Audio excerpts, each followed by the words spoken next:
5 mweri wa Januari mwaka wa 2024 mwihoko wakwa ni ati wi thayo we haria hothe uratwa mukira maya ni mohoro maturaini na maya no mamwe ma maria ngukorwo ngikumenyithia.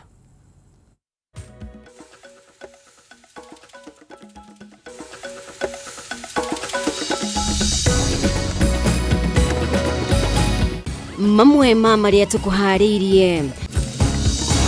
In the next few days, I am going to name the people who are frauding NHIF.